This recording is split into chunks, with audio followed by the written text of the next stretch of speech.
Hello, everyone, and welcome to the Good Guy Show. We are not drunk. We are not stoned. Maybe you should be to enjoy this show. You know that.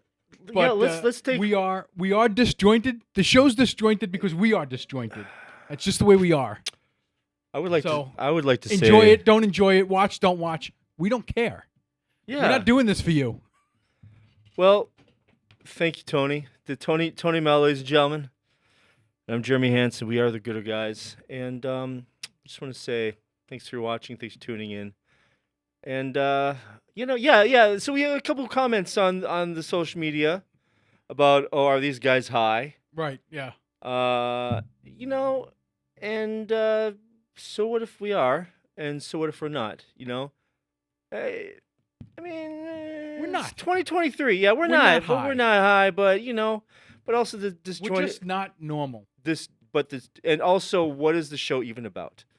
Well, I guess to start off, It's like Seinfeld. It's about nothing. Well, it's about nothing. But I think we both are artists, and I think that we like to share with the world what we learn about the art world. I don't think that probably a lot of your feeds at home don't have art things coming up on them. I mean, that's what everyone's doing now. Everyone's learning everything for feed. Maybe we need some scandal on Facebook. Yeah, right. Like we need some sort of scandal, and then maybe we'll be more popular. But positive scandal, like, oh, Jeremy gives away his millions of dollars to charity. So, no, happy to be here, ladies and gentlemen. Today's a special show. We're gonna have some guests. A very special episode of the Good Guy Show. Very special episode of the Good Guy Show. We're gonna have a very special guest in with us this week. This week. Today. Do we do like we do this show every week? I guess this is We kind of do, but not on television. not on television. Right. Yeah. So yeah, I guess was that you addressing our disjointed? That was Are it. We high? Yeah, That I'm was done. it. Really? Yeah. It's because you got. I was pissy. I got it out. I'm still pissy. Tony, why are you so pissy? I had a bad day. Okay. Well, is that something we want to? No, we don't want to. And that's the thing. That's the thing about this show, Tony. Oh, see, he told me not to hit him. What do I do? Right. Sorry about that, Joel.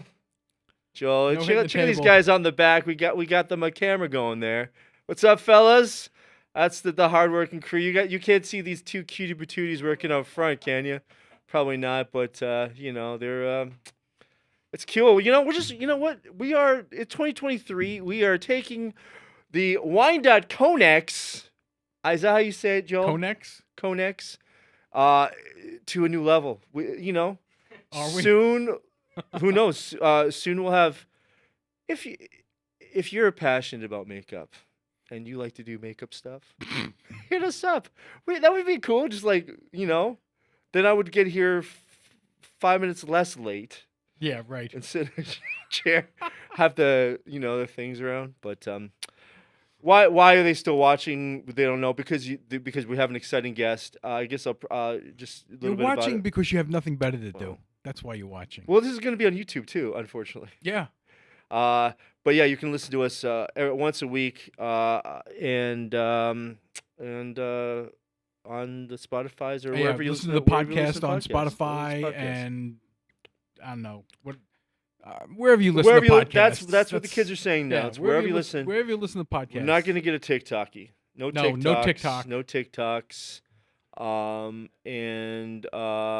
But I guess yeah. So, real bad intro, but it's okay. You know what? Because you're doing great. A couple catchphrases I came up with. Oh, catchphrases. Catchphrases are supposed to be organic. Well, okay. Well, these were organic. Basically, because the whole disjointed thing. Yeah. We rage, so you don't have to. Okay. And the other one is the one that we always used in the past. We're not good. We're not the best. We're not the best, but we're better than good. So, there you have it. Also hashtag hands a lot of soups. If you see that, we're doing great things. And things. so we're gonna take a break. We're gonna come back with a guest. We're gonna fell 3,000 fell 3,000 feet. Incredibly talented muralist, artist. He's been at the game for a while. Detroit guy. And it's going to be really cool to talk to him. You're going to learn a little something about. We got a lot of exciting projects happening in Wyandotte where he's involved. And so we'll be right back.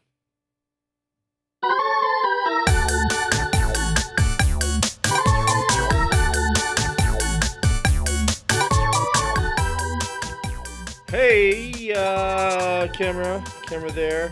We are back, ladies and gentlemen. Yeah, so great intro. Great, Tony. Oh, yeah, amazing. Good. Thank you. That just wanted to focus on how disjointed we are. But I think for the remainder of the show, we're not going to be disjointed so much anymore because with us in studio here, we have the one and only Fell 3,000 feet, ladies and gentlemen. Clap, clap, clap. Appreciate that. Yeah. There we go. That's very nice. Claps. Fell. Yeah. So thanks for coming, man. Thanks. For Oh, I coming. appreciate you having me. Thank you both. You know, it's kind of weird. Are you're from the area, right? I am now. You are now. So that's okay. Where are you from originally? Originally born in Ecorse and then lived out in the Delray area and then moved to Wyandotte with my wife. And then we moved back into the city and now back into Wyandotte. Okay. So you're from here. Yeah. I mean, Ecorse isn't that far Yeah. away. Yeah. You're just a man of mystery. I didn't know whether or not that was on the table to be like, oh, he's Wyandotte. But no, it's cool. Oh, I love it here. It's cool that there's so much wonderful talent here in this really weird city. You'd be surprised. I mean, I'm not. maybe you surprised. wouldn't be surprised. I'm not surprised. Yeah. It's just it's a nice, easy place to live, and have the artists move in. We're gonna make it better, and then they can start charging more for Gonna rent. make it gooder. Oh, to make it gooder. Thank you, Tony. We moved here initially about 25 years ago when we first got married, my wife and I. Okay. I'd always thought this place was great, but never lived here. And then we were here for about a year and a half, almost 2 years, and then we left, and had fought to get back ever since. Yeah. And glad I am, man. I think Wyandotte's probably the only place I ever felt at home. Yeah. So Yeah. where did you grow up? What city did you grow up in? I grew up in Ecorse and Delray. Man, Ecorse has such a weird history. Not weird. I shouldn't say weird. It's But pretty weird. It has such a history of like all these really cool characters who've really done well for themselves, who've come out of Ecorse. Mm-hmm. Some still stay there, but Mm-hmm. a lot, live in the downriver still. But it's just really weird to meet all these people where they grew up. Sure. And Ecorse really churned out some real cool characters, man. When we lived in Ecorse, we lived on 6th Street. Okay. And it was between Mill and Suburban, and there Right. was like a big factory. Like it was an old warehouse factory for Great Lakes Steel. Right. I mean, you just walk out the door and you look down the street and there's the factory. And I'm used to that because of Delray and everything, so it's very comfortable for me. Right. Like if you see a lot of my work, I throw a lot of gears and a lot of like, very rich kind of like industrial kind of feel to things. Hey, Joe, let's pull up his logo, please. And then that's how all of that really kind of filtered in. So was there the you go. grit So and we the brought up grind. your Yeah. little, yeah. Is that now? That's not. Is that considered a logo? One of your logos? It's definitely one of the brand logos for one of the sure. brand logos. Yeah. So the reason why you're here, two reasons really. Well, first of all, you're a Wyandotte guy. We're a supposed disjointed art show. Right. But two exciting things is first of all, I'll be more selfish and talk about. You have an opening on Saturday, June 24th. I don't know. When's this coming out, Joel? Okay. We don't. You can't ask questions. There we We no. need the I know speaker, when the Joel. show's coming. When's this show? When's this show gonna air? When's this episode coming out? Tomorrow? Got it. Thanks. Next week. Next week. Okay. So it'll be So coming out after. So the show would have taken place. However, The it will opening. still be up. The opening. The opening will have sorry. taken place, Thank you. but the show will still be up. The show will still That's be up. correct. I believe the show's going to stay until August. August-ishness. Yeah. Mid. But I'm excited. It's the first show that I've done solo in roughly over 10 years. And I've done group shows and joint shows with other artists or whatever, but I like to spread out my total like absolute, solo shows. I try to learn a little bit more every time I, give something out. And usually the pieces I try to keep somewhere, but I think the first show I did was 50, 57 or 56 pieces. Wow. And then I didn't do a show for, I don't know, maybe 11 or 12 years. Then I did another show that was 36. And it's funny because I always have the shows painted before I shop them around to a gallery. So like I had done a show in Detroit and I went up to this gallery owner and I was like, hey man, I'm interested in showing. He was like, oh, what do you have? I said, well, I have it in the car. And he's like, you have the whole show in the car. He's like, bring it in. So I brought it in, we laid it all out. And he was like, you just been sitting on this? I said, yeah. So I'll paint for like, 3-4 months or whatever. But this collection particularly, I've been painting a little bit, say since 2020. And so I've been focusing a little bit more on the technique and the message behind it and what it was all about. And I really just found it to be like it's called Love on the Rocks. And really the whole premise is this love for painting on concrete and brick and letter style and anything that really kind of developed me into the artist I am today. So Yeah, Joel. Let's bring up the one image of the portrait, please. And if you want to just pull up like stuff only says like Love on the Rocks to show, because I want to talk to you too about like what you came up with, how you came up with the name. Now this piece right here that we're seeing. that's the title. That's the title painting of the show. It was the inspiration piece. So this is like the first one that sort of took off. Now this one's done on canvas. It's Correct. about 2436, I think, roughly. I believe you're right.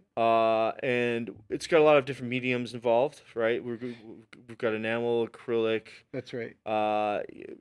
I've It, thrown everything in the kitchen sink at these things. So anything that like, I have a discipline in, whether it's alcohol ink or, fluid ink or spray paint, acrylic or oil, anything I can throw into it, I will. And I mean, without any worry. I just wanted to give everything in every discipline and see where things went. You know what I mean? And it's been an interesting ride. You'll see graffiti letters and stuff. You'll see tag style letters and stuff, like hidden messages and thoughts. A lot of the work that like I did on pieces in Detroit that were like big full scale murals really didn't gain any momentum until I started writing what I thought next to them. right. I just saw the goodie today. Was driving down Woodward, and from picking up more frames, Okay. traffic was bad, so I came down Woodward, and I drove by Hopcat, and I did notice noticed that before, but the female figurehead with the gears coming out of the back, It's called and the then gearhead. That's right. and the words on the side, and you seem to put a little bit of like positive inspiration. Well, I Um, like the thought of saying like so for many years when you're a kid doing graffiti, you're Remember when taking you were a kid doing a graffiti, Tony? Yeah, I remember. Oh yeah. well, let's say any kid that does graffiti is taking at one point. And then there's a point where you have this aha moment and you go, well, maybe there's something I could give back. And so I started doing more permission pieces and legal walls and stuff like Right. that. And those things, I was able to, say the things that I believed in. And, a lot of what I believed in was about community and Right. about oneness of community. And so I would leave those thoughts on the wall and I didn't realize anybody even cared, you know? And then later people are like, hey man, I love that piece that you did in the DeQuinder cut that talked about how the city's like a star being born under immense pressure, or the Hopcat piece that talks about investing in an area despite other people telling you that's a bad idea. Right. When we invest in home, we see so much more growth. So when you grew up in Ecorse, were you like, how did you, What was the catalyst? What was the phoenix rising out of the ashes? How did you get this started? So there's a guy that moved in my neighborhood from New York. He was from the Okay. Bronx, and we thought those guys were the coolest people. They had Because they very are. very because they are. They had very New York accents. They would go to New York back and forth in the summer to visit family that they had left there, and they would bring back this really great graffiti. They'd take Polaroid pictures of the graffiti there. They would Okay. take tapes, and they would record music, and we would get all of this great hip hop before it was even out. Like I had heard like KRS One's Criminal Minded album, I think Oh, cool. 6 months before it was ever released. That's a And great album. KRS Wow. actually did the album right there live on Red Alert's show. Oh, wow. Okay. So That's pretty cool. we got really immersed in that, and I just wanted to like do anything hip hop related. So I used to rhyme. I was in a group that was actually pretty successful in Detroit, Okay. and then we backed off of that. We had a member pass away, and I was like, I can't see myself doing that anymore without that person involved. But I always painted graffiti, and funny enough, I had people in the group that I used to rhyme with had no clue that I was that guy. Had no No clue. kidding. There was a piece in Metro Times, and a buddy of mine had said, I said, yeah, man, check out this piece. I'm in this piece on page 12, and he says, man, all they're talking about is fell. I was like, Oh, no kidding. that's me. You're fell. And I'd been rhyming with that guy for like 5 years. I was like, how do you not know that? But that's how discreet I kept it. But yeah, I started in 82, 83, had no clue, but found out later I was one out of two of the first guys ever to paint graffiti in Detroit. Oh, really? Okay. It was me and Shades. So, Mhm. Shades. wow. Wow, Yeah. that's a name that comes back, man. Yeah, Shades was the first, and then I believe I was like 6 months after him. I Yeah. was just thinking about him the other day. Is he still around town, Shades? He's not around town, but he's still working hard, man. Is he still going under Shades, or is he Oh still? yeah, yeah. Yeah, I see. What I a remember what a watching him powerhouse, paint. man. That guy's such a cool person. Yeah. Like, and it's neat to say that I've known him as long as I've known him. I didn't even meet him until I was like 16. And I had been painting since I was like 10, 11 years old. I used to jump on the train, ride it all the way in to Detroit, and tag and paint all the way back. Did you ever get? How was that a dangerous thing to do, or was it sort of just something that had obviously you're still here and well, and nothing's broken or missing? So I mean, at times it was pretty dangerous. Like Yeah. later on, like, as graffiti started to catch on, it got pretty dangerous. But I mean, in the beginning stages, I was just some kid knuckling around abandoned buildings. I mean, had a whole floor in the train station, and I used to just sit there. It was like my playground. and just go to town. Picture this.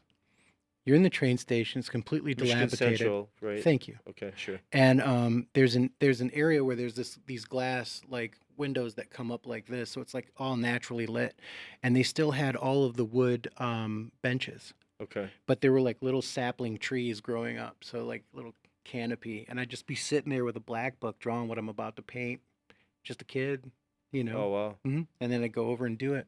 So what? So what? Spend the whole So day. the Bronx Wow. guys were the ones that sort of introduced you to That's correct. and then did you have an idea or a feeling that I'm gonna do this is something that I'm gonna do as a career? Or it was just you are a true artist, fault just making art for art's sake. I really, like, so some people ask me, like, they'll say like stuff that I don't necessarily agree with. Like they'll say, well, because you've been doing it so long, you're a legend.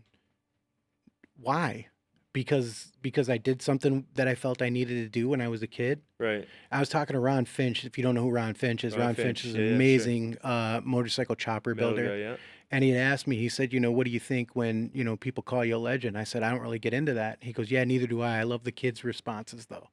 Right. And needless to say, and if Ron ever sees this, I left his house. I was very composed. I left his house, got in the car. I was like, I just seen Ron Finch. I fanned out, but I kept my composure and I did it in the car, but I made sure I was like 3 blocks away from his house. Yeah, Ron Finch, he would like use a lot of spoons. He would like use a lot of everything. He's an amazing person, Right. and he's just been doing it. I mean, if anybody's done anything from the ground floor, People that get into it later on go, wow, that's amazing. But I mean, it just did it because I thought it was cool. It was something Right. I wanted to do. It was a great way to meet women. I mean, Just like doing rhymes and then also that's putting art on that's right. walls. That's right. I did a lot of writing on Oh, walls, good a lot of stuff. writing on walls, poetry, stuff like that.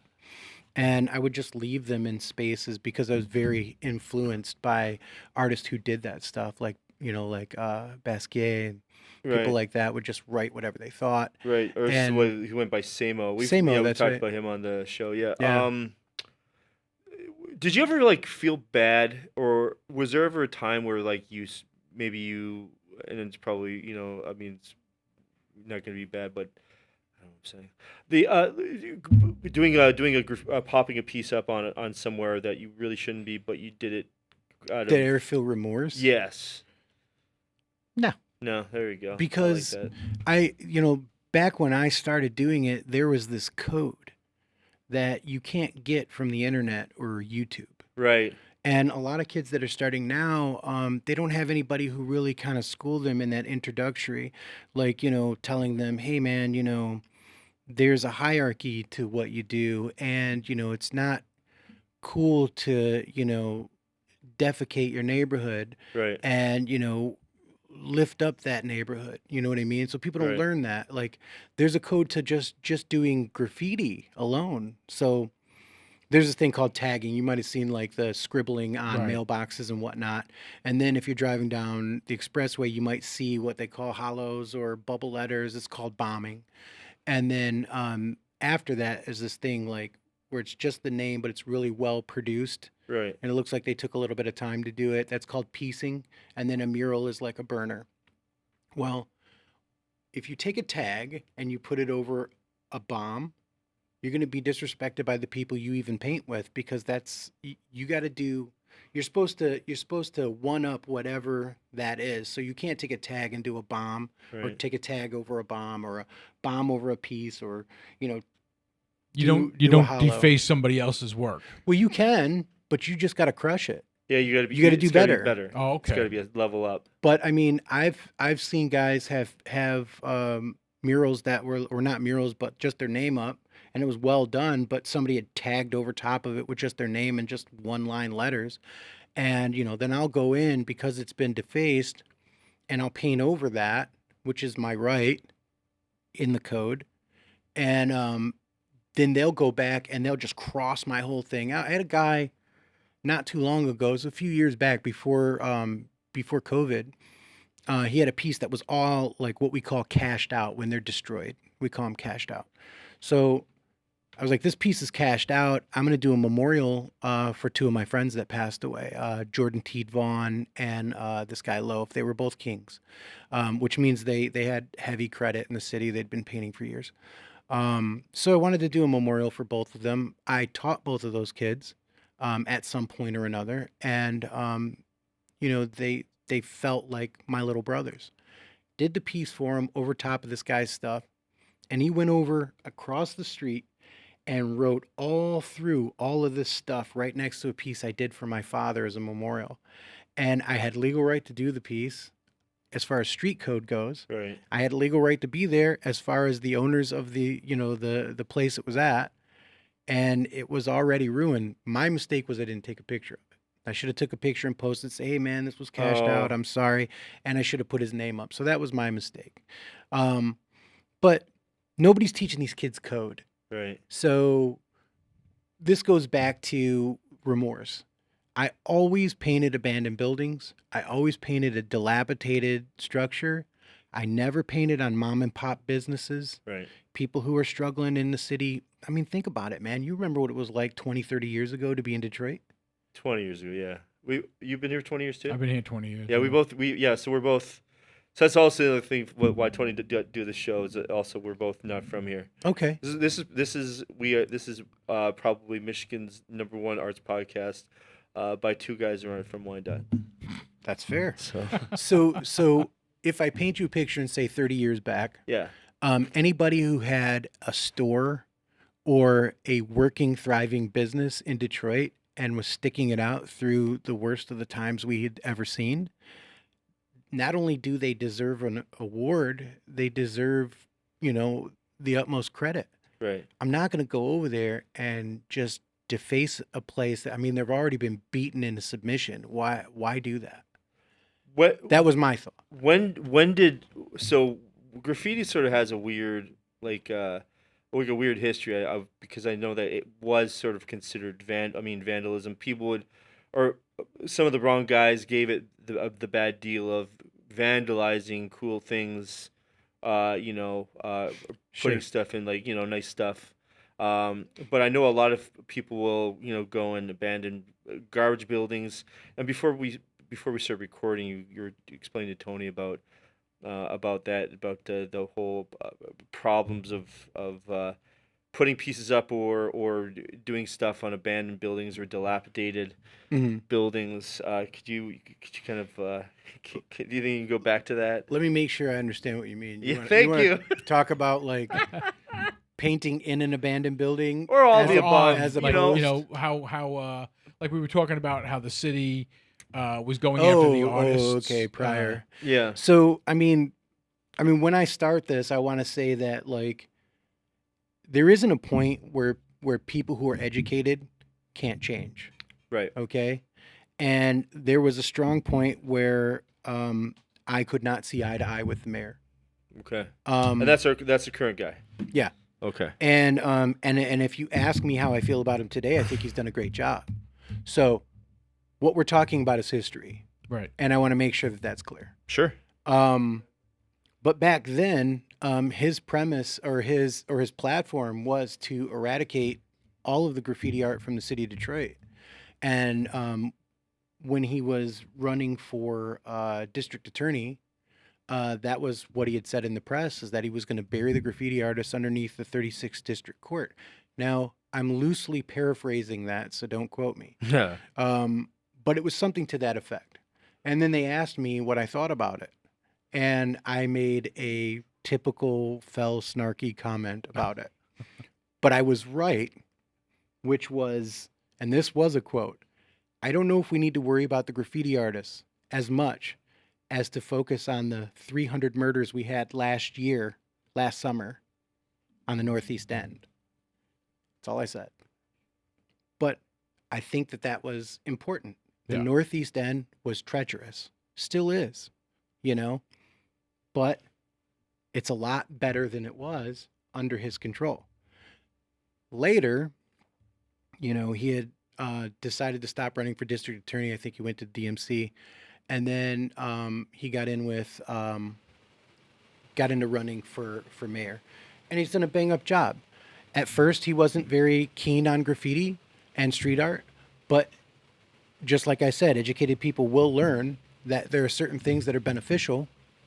And it's been proven time and time again that if you put art in places that are under extreme duress or distress, they will change that environment. Right. And that's one of the things I'd been saying about Wyandotte, is that, I mean, Wyandotte's not under any stress, but it would just be that much more of a gem to be able to be considered one of the strongest as far as street art in the downriver area. So can we talk about the project then? The project that's coming up there. Before we do, I am a fan of the mayor today. Let's Ah! say that. Let's say that. Yeah. And, Shout out Doug in there, eh? Yeah, for sure. All right. But as far as the project goes, we're doing PIPA project with the DIA. No, and PIPA. What is that? Do you know what that You're stands gonna for? ask me a question, Adam. Okay. I I'm gonna Google it for you right now. I just know who I'm supposed to shout out. Right. Yes, this is a DIA sponsored project. That's correct. And they work in tandem with the cities that are facilitating the spaces. Partners in Public Art. There you go. Detroit Institute of Arts Museum. Yeah. So the PIPA was created in 2018 to collaborate with communities to co-create community-informed, highly visible public works of art. So, so this has kind of been it's been a bit of a project for you with this one. It's been probably one of the longest projects I've had to work on. Right. We have had no shortage of hiccups and trouble. Sure. I mean, I'm just going to tell you, no one planned. Like, we started this project in 2019, scheduled for 2020. Everybody knows what happened in 2020. Right. That was it. Yeah. So for 3 years, we've been doing our best to come back just from that. Just from the right. Things Just were from put in that. a halt, and paperwork That's- was that's- pushed under the. That's correct. And then we had to go through two separate committees. We had to make sure that the people from the DIA felt strongly about the work and felt like it was a good representation. Right. But the thing is, during that duration, because it took so long with COVID and stuff like that, I'm assuming that's what you're talking about. Yeah, Just- absolutely. Heads have changed on the board and things like that. Yeah, from we've people had that said all stuff. So there's kinds been of all, crazy I know there's been stuff. all sorts of stuff Mhm. happening. But so now things are happening. We've got there's a building that's been approved. Yes. Dr. Price has offered. yeah, offered shout up out the Dr. side Mara of Price, her. yeah. She's awesome. She's the best, man. She's Man, great, real supportive. I like just talking to her on the strength of just being on a general street corner. We had that Right. opportunity the other day. She's really cool, man. So she's given up her building to be sort of the first to have this done, and that's pretty exciting. So we're looking at First and Oak there, right? Mm-hmm. Yeah. So I've been telling people, man, and people seem to there's still a bit of like, huh, what, really? So I think it's going to be I don't want to say a hard pill to swallow. It's just going to be difficult for a lot of entrenched members of the community to really get behind it at first. Sure. I think it's going to. I think that's the exciting part. It's going to take. It's going to take it. People living with it for a while Absolutely. to really appreciate it. I think. Well, that's the that's the exciting part of this whole thing. Sure. Is the fact that that now you're taking the lumps. But I mean, really though, Tony, like we couldn't have asked for a better situation. I remember when I was being asked about what artists I knew, and things like that, and I was like, and I still thought you were in E-Course. I didn't realize you were in Wyandotte yet. Mm-hmm. And I brought up you, and I brought up I appreciate that. another guy, I don't know, like a few artists that live here, and I said, I was at the Was it the halfway mark? We got the halfway. Okay. So Well, that's it. We're only halfway through. We're only halfway through. That's great Gosh. because Well, we've covered a lot. it's good. Yeah. We covered a lot. Well, we're halfway there. So. I think that I have something to offer for those people who are nervous about they hear street art, they hear graffiti artists coming to the city, kind of thing. We'll talk a little bit about that, if that's okay, Oh yeah. because I wanna calm some nerves with what I have to say, because And what a great platform here at Wyandotte Connects, the Good Guys show. right. This is great. This is the first time I've done an interview in 7 or 8 years without being fully. Hey Joel, can we throw Covered. that up there? That image up there of the Yeah. the thing that was on the there it is Yeah. right there. So yeah. Can you just tell us a little bit about this? So this is your first interview in a bit, doing without this stuff, eh? Yeah. It's not just the first. It is the first. And the reason why is because I just didn't want to you know what I mean? I want to come completely transparent. You know what I Cool. mean? Like, it's not about a brand. It's not about, whatever. This is my home. So you typically historically would have shown up I would have shown up just like that. just like that. and be Oh like, yeah. Hey, Or thanks for, or I would have had like a Bandana some around your face sort or of black something. whatever. okay. And only because I'm completely weirded out about the idea of people approaching me. Sure. Once we were. Well, we were- now we've done this show. I mean, dude, your Well, life's just changed. Okay, it's just that when so some of the work that I've done has put me in a position where I've been interviewed by different people. I've been interviewed by ESPN, right. Chicago Tribune, lots of different places, and Yeah. Well, give us also. Yes, you've been interviewed by some pretty big names, but you've also been paid by and done jobs for a couple of big names. oh, my list of clients Yeah, is great. Give I us mean, but give they're us a super taste of the awesome. list there. Give us a taste of the list. Ford Field, I've done all the work in Ford Field. So if you see the lions walking through the tunnel, that's me. If you see any of the work in Gate G or Gate D, that's all me. All the playbook stuff upstairs next to the bar, that's all me. I've done work for Pepsi. We put 2 guitars in the Rock and Roll Hall of Fame.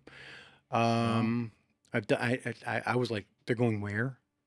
But I've done work for Pepsi, Odwalla, Minute Maid, Eminem, Kenny Chesney, Taylor Swift. Yeah, I've done a lot of work. Kenny But Chesney. What did Kenny Chesney want? so Ford Field hired me to do a banner for him as a thank you for Okay. when he came off the stage. It was a total surprise. We did this is what we did for Taylor as well. Okay. And so when he comes off, he's got portraits of him and all of his leads of staff and his managers sitting on the beach, like with their feet in the water, drinking rum. And Okay. and then it was that graffiti bus tour. So like they had that graffiti bus in the background. For Taylor, we did a cartoon character of Taylor like spray painting, or she was standing holding her cats, and her cats were spray painting, Taylor Swift 1989 tour, which was cool. And she actually took a picture in front of it and posted it, which was rad. So But thanks. So I guess yeah, the reason why I wanted you to share that is basically people will hear street artist or graffiti artist and they'll be like, oh geez, but Yeah. you do have accolades behind you, and this is also DIA sponsored. It went through a lot of mural. eyes, man. Sure. Before it was ever even thought of to hit a wall, we did 15 different renders, Right. and I was only supposed to do 3. So Wow. yeah, because once we got everything okayed with one committee, it had to go to city council. And once city council looked at it, they wanted to make any changes they had to make, and then we'd go back to the DIA, and the DIA would say, well, that's okay, but we need to do this. And I'm going to tell you, I did all of that with a smile because, I wanted whatever I gave here to be a benefit. Right. When people hear, graffiti artists and street artists and this and that, their mind goes to the worst places. But I mean, I'm a father of 2. I'm 51.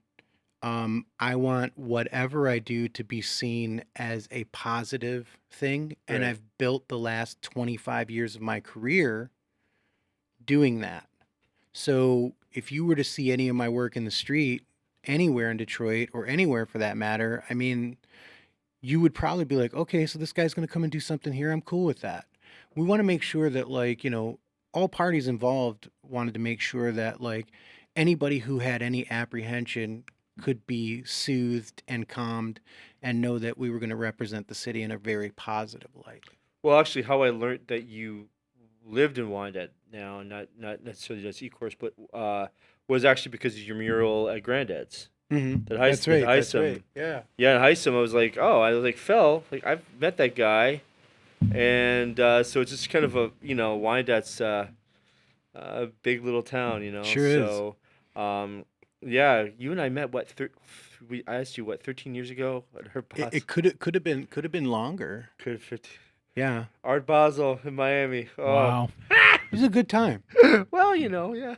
It was. It- You yeah. know what? I mean, I think that was a watershed moment for my career. Yeah. I remember a buddy of mine had told me, his name was Mecca, and he says, oh, you have to come, you have to come. He said, I'll put you up in a place, but you have to come.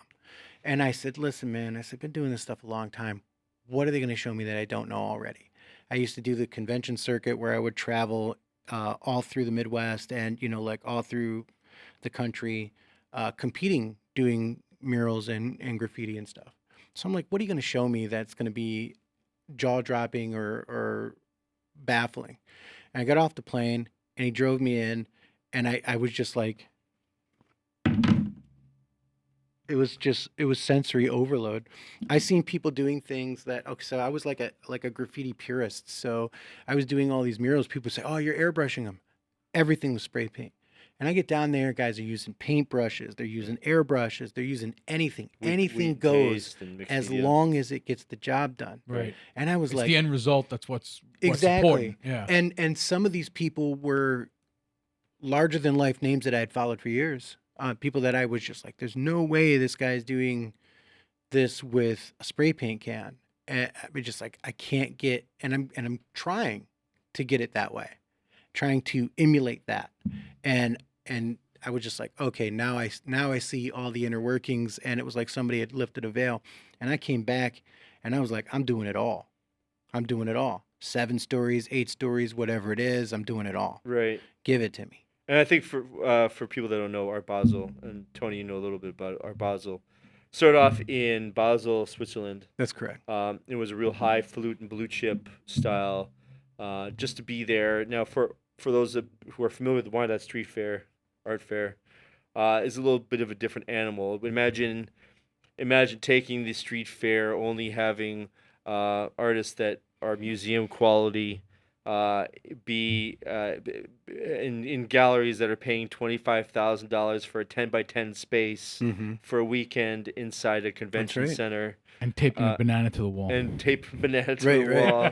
Or whatever. Yeah. So. Or you look around the corner and there's a guy doing, the side of a 20-story building commission. Right. That's what. And it's a guy that usually he's also got a gallery open, but he's doing this giant installation. Right. And it was completely jaw dropping. It turned everything around. So where a lot of the street art graffiti style art is that's in the Wynwood Arts District, which is also historically known as Little Haiti, right? That's correct. Yeah, that's fashion now, and also now the Woodwind. Fashion District. So historically, that area was a great place to find yourself a sweet, adorable prostitute, as well as a shank, or some delectable crack of rock. But so this is the interesting thing about that was we were talking about how installation and art can change the complete identity of an area. Wynwood was that way. Right, I mean, it was a warehouse district. It was very dangerous. It was, now, what is it, like 5 million people? It's incredible. They just took an investor, piece of land, and it just sort of branched out. And there's all these warehouses or mechanic shops, and hey, do my building. That's fine, whatever. Because no one cares because it's all gross and dirty and industrial. No one really cared. And then it turned those properties into high sought value commodities. It's probably a good place to get an espresso now and a bottle of wine and a great dinner. Actually, it is. Yeah. It's a great place for coffee and food and food. Yeah. They have a whole area down there. Like the last time I was down there, they had a whole area like set up where it was just all like street food. Right. And I'm talking, it could have been 6 blocks deep of just that. Wow. Yeah. During Art Basel, or the Miami Art Basel, as it's called, which happens early December. If you want to discover art, and you want to see kind of what the art world's about, and possibly meet Usher, and Jay-Z. Because you never know.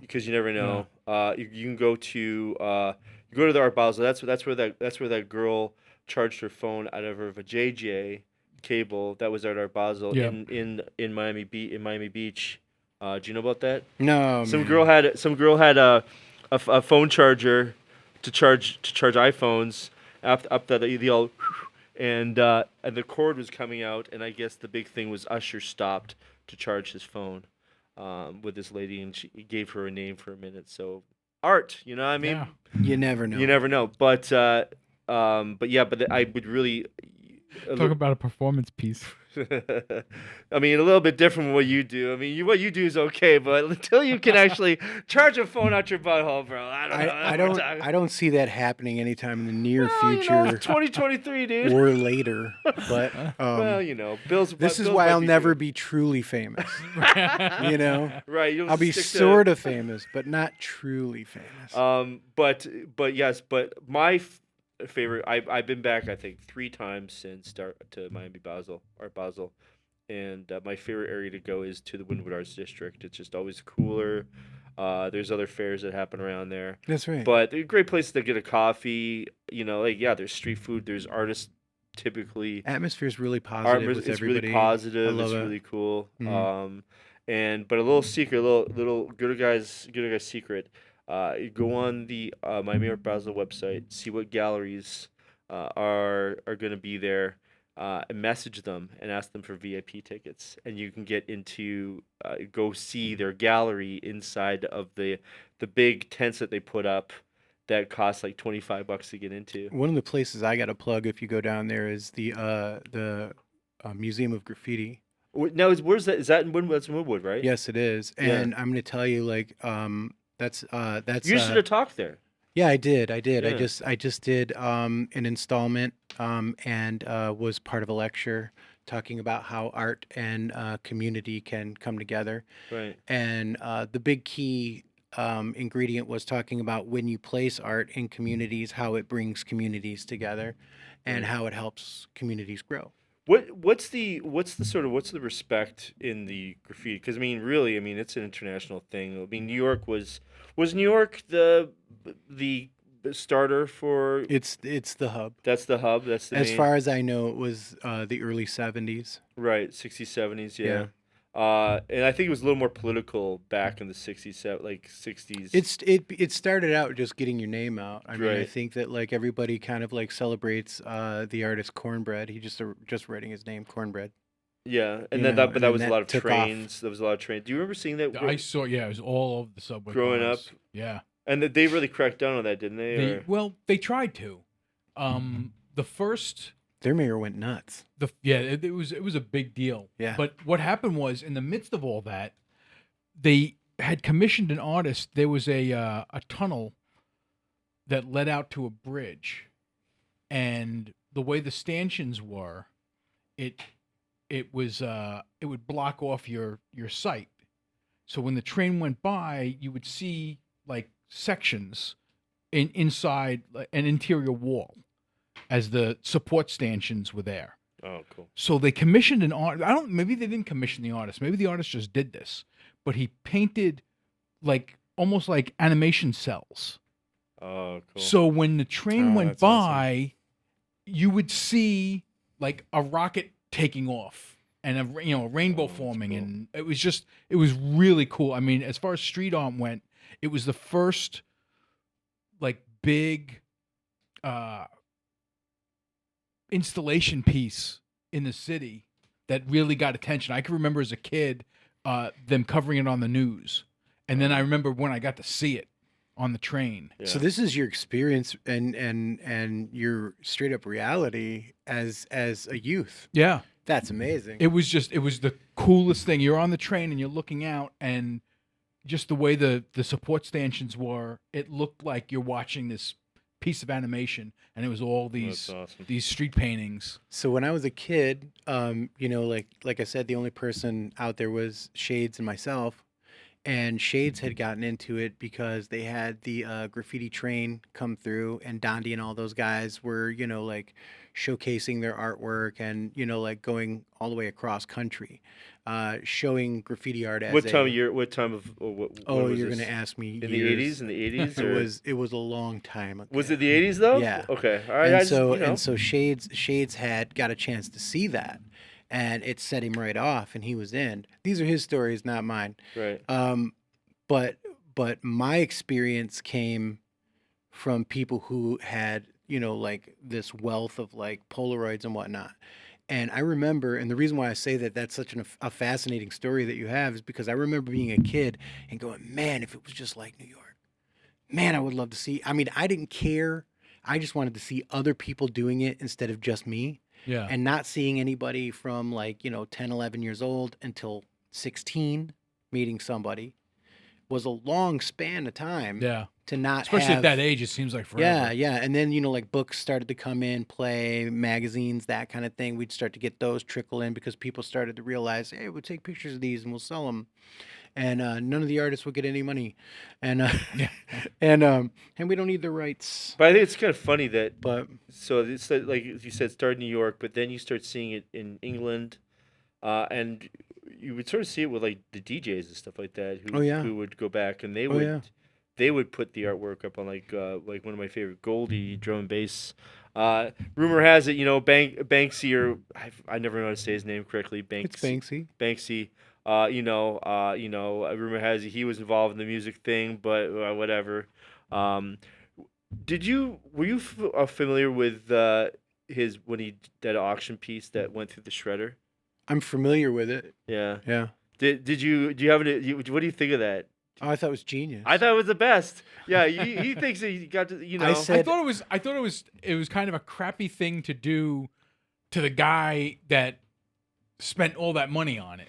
I mean, I can understand that, but I think that his statement was that he's anti-structure. Yeah. Right. And he's making a statement, and he's saying, listen, this is this piece. Do you really want to spend $7 million on it or whatever they spent on it? And he said that this is a quote, he said that he was bummed out because he hadn't sharpened the blades enough. It was supposed to go all the So way it was through. Yeah. supposed to. it stopped. I always wondered if it was supposed to just stop. Yeah, it was right supposed to then and go all the way through. And when I seen that piece and seen what happened, I said that guy was already huge, there. Right. but now he's got God status. It's just incredible. it. Yeah. They're like there's a Father, a Son, and a Holy Spirit, and I would say that would be like Banksy, Cause, and Shepherd Fairy, and maybe not in that order, but those three artists are really the epitome of what street art can do and how far it can go. I mean, I would put anything that Banksy or any of those other two guys What up about to Coons. I What would put about it up what to about his work any day. the guy in France, Leroy, or the rat, the Laurent, the guy that first started doing it. Yeah, he was doing like he would do a little rat stencil or whatever. They've shown pictures where like his stuff and Banksy stuff were like you couldn't tell the difference between them. Right. I don't know anything about all that. No, of course not. Yeah. Of course not. Who does? I mean, everything is speculation until it's not, Right. right? Do you think we'll ever get a Banksy Wyandotte? I do. Yay! All right. That's good. You heard it here first. Now we'll give out your address when the show's over. But let's segue. Can you bring up the Love on the Rocks logo, please? Hence the disjointed part of our show. Welcome to the disjointed Gooder Guys. No, but can you bring up just the black and white, or did I give that to you? What if you had The one without the information on it. You deleted it? You guys are jerks. Okay, well, whatever. We'll go with that one. Thank you. It's my face again. Let's bring up that image again. Let's, if you don't mind, please, Joel. Thank you, sir. So there you go. You made this for us. Why the Love on the Rocks? Now I had been doing putting it out there and stuff. And when I started doing it, I was doing it in all capitals. And then I sort of felt bad about it. I was like, well, no, he wrote it intentionally this way. Is there a reason why you did this way? I don't want to put you on the spot or anything like that. Also, I'm just noticing now the C's capital, not the K's capital, when I've been doing it the opposite way. But I think it's kind of cool. But I don't care as long as it's staggered. Okay. It's You peaks and just- valleys. You want it to be a little disjointed. Yeah, it's peaks and valleys. Okay. You know what I mean? Like, we have these moments where we're up. Like I've done work where I was like, that's it, I'm famous, and nothing ever happened. Right. Do you know what I mean? Sure. Like Yeah. we especially when we care about our careers, we try very, very hard. I mean, doing this every single day. This is my job. This is what I do. Right. And whatever I do, I put more than 100% in. I just can't help it. It's Right. almost like compulsive. Right. So I won't leave. Like I've worked on murals. We do murals in the market, right? Yeah.